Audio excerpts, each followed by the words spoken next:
جس علاقے میں وبا آ جائے تو وہاں کے رہنے والوں کو بھی شریعت نے بتایا کہ وہ علاقہ مت چھوڑ کر دوسری طرف جائیں اور دوسرے علاقے والے اس علاقے کا رخ نہ کریں۔ جیسے ایک صحیح حدیث یہ بھی موجود ہے صحیحین کے اندر کہ کوئی جو بیمار جانور ہے اس کو صحت مند جانوروں پر نہ لے جایا جائے۔ تو یہ شرعی تدابیر ہیں۔ کوڑ کا کوئی مرض ہے کسی کو تو مسلم میں وہ بھی حدیث ہے کہ نبی علیہ السلام نے اس کو کہ واپس بھیج دیا اور کہا ہم نے تجھ سے بیعت لے لی ہے۔ تو شرعی تدابیر کو اختیار کرنے میں کوئی قباحت اور حرج نہیں ہے اور اسلام اس کی اجازت دیتا ہے۔ تو اس لیے جن بیماروں کے اندر یہ مرض موجود ہے یا کسی کو نزلہ، زکام، کھانسی ہے، جس کی قوت مدافعت کمزور ہے، وہ بے شک نماز اپنے گھروں کے اندر ادا کر لیں، گھر میں اپنے افراد کو اکٹھا کر کے اس میں وہ جماعت کروا لیں۔ تو اس میں بھی شرعی طور پر قباحت نہیں ہے، ہم بالکل اس چیز کے مخالف نہیں ہیں۔ تو بعض لوگ خواہ مخواہ پراپوگنڈا کرتے ہیں کہ مذہب والے لوگ جو ہیں یہ شرعی تدابیر جو ہیں یا بیماری سے بچاؤ کی جو احتیاطیں ہیں ان کو نہیں لیتے، تو یہ بالکل پراپوگنڈا ہے، اس کو قطعاً خاطر میں نہیں لانا چاہیے۔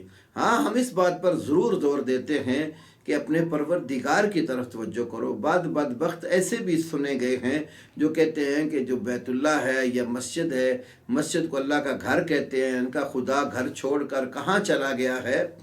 تو ایسے بدبختوں کے اوپر جس وقت وبا اور بیماری آتی ہے تو پھر اس وقت یہ بھی گڑ گڑا کر جو ہے نا اسی پروردگار کی طرف ہی آتے ہیں، اس وقت ذہن سب کی مر جاتی ہے۔ یہ جتنے ہم سمجھتے ہیں کہ وائرس ہیں یہ بھی اللہ کی مخلوق ہیں، اللہ کے پیدا کردہ ہیں، اور اللہ کی مشیت کے بغیر اس میں ان میں کوئی اثر نہیں ہوتا۔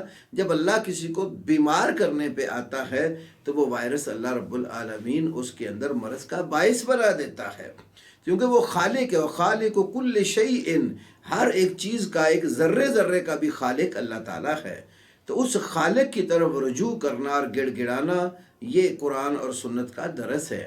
یونس علیہ السلام کی قوم پر جب عذاب آیا تھا تو ساری قوم عذاب کے آثار دے کر، اگر منکر تھے وہ لوگ، عذاب کے آثار دے کر اللہ کی طرف وہ گڑ گڑائے تو اللہ نے ان سے عذاب ٹال دیا۔ آج بھی ہم دیکھتے ہیں کفار کے جو ممالک ہیں ان کے حکمران بھی زمینی خداؤں سے بالکل مایوس ہو چکے ہیں۔ اٹلی کے وزیر اعظم کو آپ دیکھ لیں، اسی طرح ڈونلڈ ٹرمپ جو ہے اس کا دعائیہ اجتماع کے حوالے سے بات کرنا، اس کو دیکھ لیں۔ یہ دیگر کفار کے بڑے حکمرانوں کی باتیں آج میڈیا کے اوپر گردش کر رہی ہیں۔ تو لوگ زمینی الہوں اور خداؤں سے مایوس ہو چکے ہیں اور اس ایک الہ کی بات کر رہے ہیں جو پوری کائنات کا خالق اور مالک ہے۔ تو اس لیے ہمیں احتیاطی تمام تدابیر کو مد نظر رکھتے ہوئے، ان کو اسباب کو استعمال کرتے ہوئے اللہ پر توکل کرنا چاہیے۔ توکل کے خلاف اسباب نہیں ہیں۔ اسباب کو جو بندہ استعمال کرتا ہے تو وہ نتیجہ اس کا اللہ پر چھوڑ دے کہ اللہ نے دیکھو ہر مرض کے لیے دوا پیدا کی۔ ایک ابو داؤد وغیرہ میں حدیث ہے کہ کوئی بیماری ایسی نہیں ہے جس کی اللہ رب العالمین نے دوا پیدا نہیں کی۔ جیسے ہسپتال ہیں تو وہاں علاج کے لیے جایا جاتا ہے، مساجد کے اندر روحانی شفا اور جسمانی شفا دونوں اللہ نے رکھی ہیں۔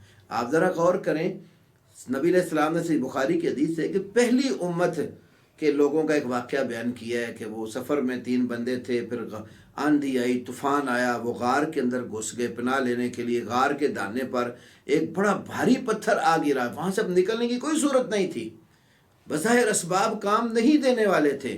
ان تینوں نے اپنی نیکیاں بیان کر کے اللہ رب العالمین کے آگے اپنی نیکی ذکر کر کے دعا مانگی۔ اس دعا کے نتیجے میں اللہ نے ان کو ایک بڑی آفت اور مشکل سے نجات عطا فرما دی۔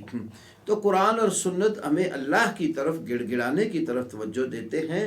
تو میں حکمرانوں سے بھی اس بات کا مطالبہ کرتا ہوں کہ آپ اپنی قوم کو اجتماعی طور پر، انفرادی طور پر یہ توجہ دلائیں کہ اللہ رب العالمین کی طرف گڑ گڑا کر اپنے گناہوں کی معافی مانگیں، اور جتنی ملک کے اندر بے راہ روی ہے، فحش و عریانی ہے، رشوت ہے، سود ہے، جو اللہ اور اس کے رسول کے ساتھ جنگ جس کو قرار دیا گیا، زناکاری ہے، اس طرح کے جتنے بڑے بڑے گناہ ہیں ان کو بند کیا جائے، اور حکمرانوں کو یہ ان کے فرائض میں شامل ہے فحش و عریانی کو بند کرنا اور اپنی قوم کا مورال بلند کرنا اور ایمان کی طرف ان کی توجہ لگانا۔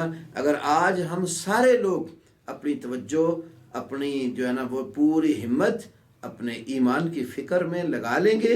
ایمان ایسی دولت ہے جو اللہ تعالیٰ صرف اپنے محبوب بندوں کو دیتا ہے۔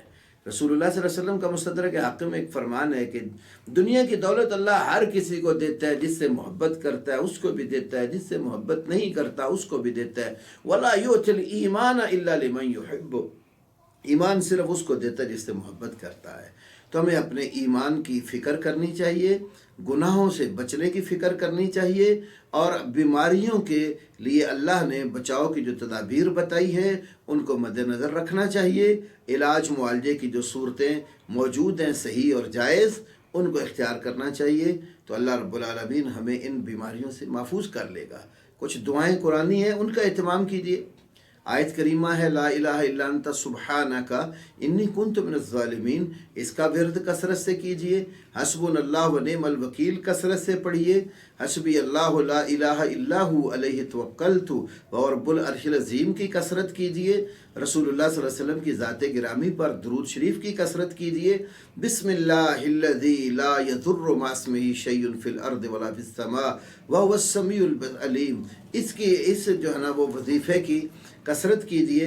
اللہ اس طرح اور بھی دیگر وظائف ہیں، تو مصائب اور پریشانیوں سے بچنے کے لیے توحید کے اوپر مبنی وظائف کثرت سے پڑھیے، جس طرح اللہ ربی لا اشرک بہ شیئا، پریشانیوں میں نبی پاک نے یہ وظیفہ بتایا۔ لا الہ الا اللہ الحلیم الکریم، سبحان اللہ رب العرش العظیم والحمد للہ رب العالمین، اس کی کثرت کیجیے۔ الغرض کتاب و سنت میں پریشانیوں، بے قراریوں، آفتوں اور مصیبتوں سے بچنے کے لیے جو دعائیں بتائی گئی ہیں ان کا اہتمام کیجیے۔ گھروں میں قرآن کی تلاوت کا اہتمام کیجیے۔ اپنی اولاد کو، اپنے بچوں کو، بیویوں کو، گھر والدین کو، سب کو بٹھائیے وہ اللہ کے قرآن کی تلاوت کریں۔ ایک تو وہ احتیاطی تدبیر جو بتا رہے ہیں کہ گھروں کے اندر جو ہے نا وہ زیادہ وقت گزاریے، عام جگہوں پر جو ہے نا وہ مت گھومیے اور پھریے۔ تو اس کا بہترین ایک نتیجہ یہ بھی ہے کہ آپ اپنے گھر والوں کو جو ٹائم نہیں دیتے، آج اللہ نے اس صورت میں آپ کو اپنے بیوی، بچوں اور والدین کے پاس بٹھا دیا ہے، تو آپ وہاں قرآن کی تعلیم دیں، ان کو قرآن ترجمے سے پڑھانے کی کوشش کریں، قرآن خود بھی پڑھیں اور پھر قرآن پاک پڑھ کر اللہ کے حضور دعا بھی مانگیں۔